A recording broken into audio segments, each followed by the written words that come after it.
அருமையான மாலை வேளையிலும் ஆண்டவராகிய இயேசு கிறிஸ்துவின் ஈடு இணையற்ற நாமத்தினாலே ஆரோக்கியமான செய்தி நேரம் என்ற நிகழ்ச்சியோடு இணைந்திருக்கிற தேவ பிள்ளைகள் யாவருக்கும் இயேசு நடத்தி காட்டுவார் ஊழியத்தின் சார்பாக எங்கள் அன்பான வாழ்த்துக்களை நாங்கள் தெரிவித்துக் கொள்கிறோம். தேவனுடைய பிள்ளைகளே, இந்த நாளிலும் நம்முடைய பரம தகப்பன் இயேசு நம்மோடு பேசும்படியாய் நாம் ஜெபித்து இந்த நிகழ்ச்சியை நாம் ஆரம்பிக்கலாம். ஹல்லேலூயா.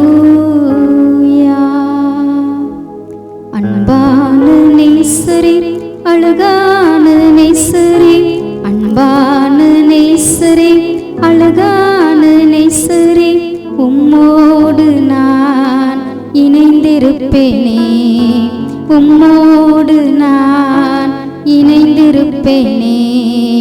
கண்மலையும் நீரே, காப்பவரும் நீரே, கண்மலையும் நீரே, காப்பவரும் நீரே, உம்மோடு நான் இணைந்திருப்பேனே, உம்மோடு நான் இணைந்திருப்பேனே. என் அரணும் நீரே, என் கோட்டையும் நீரே, என் அரணும் நீரே, என் கோட்டையும் நீரே, உம்மோடு நான் இணைந்திருப்பேனே, உம்மோடு நான் இணைந்திருப்பேனே. ஆமாப்பா, நாங்கள் உம்மோடு இணைந்திருக்கிறோம். நீங்கள் எங்கள் கூட பேசுங்கப்பா. இயேசுவின் நாமத்தில் ஜெபிக்கிறோம் எங்கள் நல்ல பிதாவே, ஆமென், ஆமென். இந்த நாளிலும் தேவனுடைய பிள்ளைகளை நாம் எடுத்துக்கொண்ட வேத வசனம் சங்கீதம் 3:3. ஆனாலும் கர்த்தாவே, நீர் என் கேடகமும் என் மகிமையும் என் தலையை உயர்த்துகிறவருமாயிருக்கிறீர். ஹல்லேலூயா.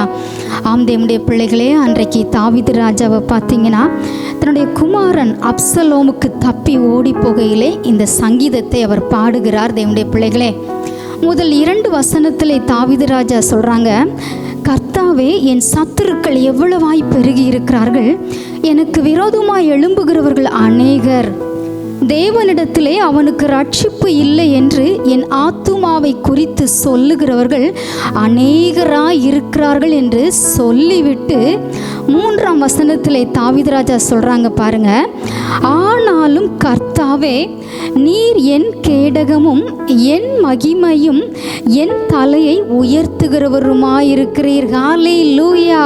அவர் உறுதியாய் மிகவும் தைரியமாய் பாடுகிறார். தேவனுடைய பிள்ளைகளே, அன்றைக்கு தாவீது ராஜாக்கு எல்லா பக்கமும் நெருக்கம். மனித சத்துருக்கள் அவருக்கு விரோதமாய் காரணம் இல்லாமல் எழும்பி எழும்பி அவரை ஓட ஓட துரத்துகிறார்கள். தேவனுடைய பிள்ளைகளே, அவர் இருதயம், ஆனாலும் அவர் சொல்லுகிறார், கர்த்தாவே, நீர்தான் என்னுடைய கேடகம், என் மகிமை, என் தலையை நீர் உயர்த்துகிறவருமா இருக்கிறீர் என்று சொல்லி உறுதிப்பட சொல்லுகிறார். தேவனுடைய பிள்ளைகளே, இன்றைக்கு கூட உங்களுக்கு விரோதமாக எல்லா இடத்திலும், ஒருவேளை நீங்கள் குடியிருக்கிற இடமா இருக்கலாம், நீங்கள் தொழில் செய்கிற இடமா இருக்கலாம், வேலை செய்கிற இடமா இருக்கலாம், நீங்க படிக்கிற இடமா இருக்கலாம், ஏன் நீங்க கூடி ஜெபிக்கிற ஆராதிக்கிற ஊழியம் செய்கிற இடமாய் கூட இருக்கலாம். தேவனுடைய பிள்ளைகளே, ஏன் குடும்பங்களில் கூட இருக்கலாம். உங்களுக்கு விரோதமாய் காரணம் இல்லாமல் எழும்பி வீணான வார்த்தைகளை சொல்லி உங்களை மனமடிவாக்கி மன நோவாக்கி உங்கள் இருதயத்தை கரைய பண்ணலாம். தேவ பிள்ளைகளே, உங்களை சுற்றி இருக்கிற சூழ்நிலைகளும்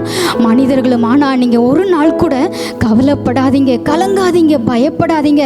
அன்றைக்கு தாவீது ராஜா சொல்றாங்க, ஆனாலும் கர்த்தாவே, நீர் என் கேடகம், என் மகிமை, என் தலையை உயர்த்துகிறவருமாய் இருக்கிறீர் என்று சொல்லி அவருடைய தலையை கர்த்தர் உயர்த்தினார். தேவ பிள்ளைகளே, இளைப்பாறுதலை கொடுத்தார். எல்லா சத்துருக்களுக்கும் தேவன் அவரை விலக்கி பாதுகாத்தார். அவர் பிராணனை அவர் அழிவுக்கு ஒப்பு கொடுக்கவே இல்லை. தேவனுடைய பிள்ளைகளே, இன்றைக்கு நீங்க சொல்ல போறீங்க, ஆண்டவரே, நான் இன்றைக்கு இப்படிப்பட்ட நெருக்கடியான ஒரு சூழ்நிலைக்குள் இருக்கிறேன்ப்பா, நீங்க எனக்கு கேடகமா கடந்து வாங்க, என்னுடைய மகிமையா கடந்து வாங்க, என் தலையை உயர்த்துகிறவராய் நீங்க வாங்கப்பான்னு சொல்லி நீங்க அர்ப்பணித்து தாழ்த்தி கண்ணீரோடு கேட்கும் பொழுது இன்றைக்கு எல்லாருக்கும் முன்பாக உங்கள் தலையை கர்த்தர் கண்டிப்பாக உயர்த்த போகிறார். தேவ பிள்ளைகளே, நாம் ஜெபிக்க போகிறோம். ஆண்டவரே, எங்களுடைய தலையை நீங்க உயர்த்துங்கப்பா, எங்களுக்கு கேடகம், எங்களுக்கு மகிமை எல்லாமே நீங்க தான் சொல்லி நாம் சொல்ல போகிறோம். தேவ பிள்ளைகளே, நன்றி சொல்லுகிறோம். பரிசுத்த ஆவியானவரே, இந்த நாளிலும் எங்களோடு நீங்கள் இடைப்பட்ட வார்த்தைக்காய் நன்றிப்பா. அன்றைக்கு தாவீது ராஜாவுடைய பக்கத்திலே நீங்கள் கூட நின்று எல்லா சத்துருக்களுக்கும் விலக்கி அவங்களுக்கு நீங்கள் கேடகமாக இருந்தீங்கப்பா, மகிமையாக இருந்தீங்க, அவங்க தலையை உயர்த்தினீங்கப்பா. இன்றைக்கும் கண்ணீரோடு உங்கள் சமூகத்தில் ஜெபிக்கிற பிள்ளைகளை எல்லா இடத்திலும், எந்தெந்த இடத்திலும் உடைய பிள்ளைகள் வெட்கப்பட்டார்களோ, தலை குனிந்து நின்றார்களோ, பயந்து நின்றார்களோப்பா, அந்த இடத்திலே உடைய பிள்ளைகளுடைய தலையை நீங்கள் உயர்த்த போகிற தயவுக்காக ஸ்தோத்திரம். உம்முடைய கரத்தில் உடைய பிள்ளைகளையும் குடும்பங்களையும் தாழ்த்தி அர்ப்பணிக்கிறோம். நீங்கள் பொறுப்படுத்திக்கோங்க. இயேசுவின் நாமத்தில் ஜெபிக்கிறோம் எங்கள் நல்ல பிதாவே. ஆமென், ஆமென்.